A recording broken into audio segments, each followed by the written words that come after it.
بسم اللہ الرحمن الرحیم۔ السلام علیکم۔ کل کی ایک ویڈیو میں نے بتایا تھا کہ پراپرٹی کے ریٹ کو بڑھانے کے حوالے سے ایف بی آر کی ایک اناؤنسمنٹ ہے۔ اکثر دوست یہ سوال کر رہے تھے جی ابھی اس حوالے سے کوئی خبر سامنے نہیں آئی، تو آج کے دن میں آپ کو ایک بتانا چاہتا ہوں کہ ایف بی آر نے وہ امینڈمنٹ جو تھی وہ کر دی ہے۔ ایف بی آر کا سب سے پہلا قدم جو تھا وہ پاکستان میں جب بجٹ اناؤنس ہوا اس کے بعد جو ہے وہ پراپرٹی کے ریٹ کو بڑھانا شروع کیا۔ جس طرح 2018 میں پہلی امینڈمنٹ ہوئی، اس کے بعد 2021، اس کے بعد 2024۔ اب یہ حکومت جو ہے وہ پے در پہ جو ہے وہ اس کے ریٹ بڑھائی جا رہی ہے۔ اب جو خبر آئی ہے وہ تقریباً 80% ریٹ جو ہے وہ ٹیکس ریٹ جو ہے وہ بڑھا دیے گئے ہیں۔ جب بھی آپ کوئی پراپرٹی خریدتے ہیں، میں نے بتایا تھا کہ آپ 3 قسم کے جو ہے وہ پراپرٹی کے ریٹ کے حوالے سے ڈسکس کرتے ہیں۔ پہلا ریٹ جو مارکیٹ کا ہوتا ہے، ایویلیویشن ریٹ جو ہوتا ہے، پہلا ریٹ جو آپ پراپرٹی کا ایگزیکٹلی پے کرتے ہیں۔ دوسرا ریٹ وہ ہوتا ہے جو آپ ڈی سی ریٹ پہ جو کوئی بھی پراپرٹی خریدی اس کا جو ٹیکس ادا کرنا ہوتا ہے، وہاں کے جو ڈی سی ریٹ جو حکومتی لیول پر صوبائی حکومت جو ہے وہ ٹیکس لیتی ہے وہ۔ دوسرا ایف بی آر جو کہ فیڈرل بورڈ جو فیڈرل حکومت ہے وہ ٹیکس لیتی ہے۔ دونوں میں تھوڑا بہت ڈفرنس ہوتا تھا، مگر جو ہمارا ایکچولی ریٹ ہوتا تھا اس سے بہت زیادہ فرق ہوتا تھا، تو عوام جو تھی وہ ٹیکس سے تھوڑا سا بچ جاتی تھی۔ اب انہوں نے کیا کیا ہے کہ تقریباً 56 ممالک کی لسٹ جاری کی ہے۔ وہ لسٹ دوست احباب پوچھ رہے تھے جو وہ جاری کب ہوگی، کیسے ہوگی، اب اپڈیٹ ہو گئی ہے۔ آپ ایف بی آر کی ویب سائٹ پہ جا کر، یہ اس کا پہلا پیج ہے، میں آپ کو دکھا دیتا ہوں۔ اس طرح کا پیج آپ کی ایف بی آر کی ویب سائٹ پر جو ہے وہ اپڈیٹ کر دیا گیا ہے۔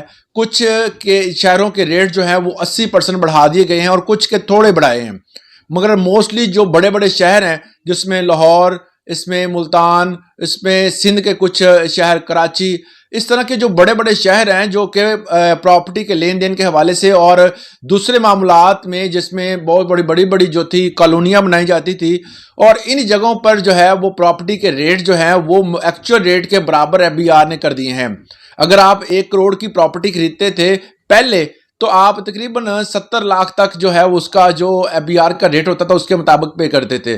اب اس نے برابر کر دیا ہے کہ اگر آپ 1 کروڑ کی پراپرٹی خریدیں گے تو آپ کو اس کے مطابق ہی ایف بی آر کو ٹیکس دینا پڑے گا۔ تو اتنے زیادہ ٹیکس یہ حکومت، تو مجھے لگ رہا ہے کہ جیسے حکومت یہ چاہتی ہے کہ جتنے ٹیکس ہیں وہ سارے کے سارے ریل اسٹیٹ سے ہی حاصل کر لیے جائیں۔ اس طرح کے معاملات اگر پاکستان میں رہے تو ریل اسٹیٹ جو پہلے ڈوب چکا تھا اب بالکل ہی ختم ہو کر رہ جائے گا۔ لسٹ جو ہے وہ جاری کر دی ہے انہوں نے، کیونکہ یہ جو پہلے معاملات تھے تھوڑے بہت جو تھے چل رہے تھے، مگر اب یہ ریٹ بڑھنے کے بعد جو ہے وہ عوام بالکل بھی ہی اس سے حکومت سے ناراض ہے، کیونکہ حکومت ایسے ایسے اقدامات کر رہی ہے، ایسے ٹیکس لگا رہی ہے جو کہ پچھلی حکومتوں میں اتنے زیادہ نہیں بڑھے تھے۔ مطلب میں آپ کو یہ کلیئر کر دوں کہ 2018 میں ٹیکس بڑھے تھے، اس کے بعد 2021 میں ٹیکس بڑھے تھے، اور 2024 میں، اور 24 کے بعد اب 3 بار ٹیکس جو ہیں وہ بڑھائے جا چکے ہیں، جس میں صوبائی حکومت جو ہے وہ الگ ٹیکس لے رہی ہے، اور جو فیڈرل ایف بی آر کا ادارہ ہے وہ الگ ٹیکس لے رہا ہے، اور اس میں بھی اضافہ کیا جا رہا ہے، جس میں 236C اور 236K، مطلب 236C جو سیلر جو ہوتا ہے وہ ٹیکس ادا کرتا ہے، اس کو بھی بڑھا دیا گیا ہے، اور 236K کا جو ٹیکس ہے اس کو بھی بڑھا دیا گیا ہے۔ مطلب یہ ہے کہ خریدنے والا اور جو بندہ جو فروخت کر رہا ہے دونوں ٹیکس جو ہیں اس کو اضافے کے ساتھ پے کریں گے۔ اور ایک اور اہم بات، یہ دونوں ٹیکس جو ہوتے ہیں وہ یہ ایڈجسٹیبل ہوتے ہیں۔ اس کی لسٹ ایف بی آر کی ویب سائٹ پر انہوں نے دے دی ہے، آپ جا کر چیک کر سکتے ہیں۔ اس والے سے اگر آپ کو کوئی سوال ہو تو کمنٹ سیکشن میں پوچھ سکتے ہیں۔ اجازت دیجیے گا، اللہ حافظ۔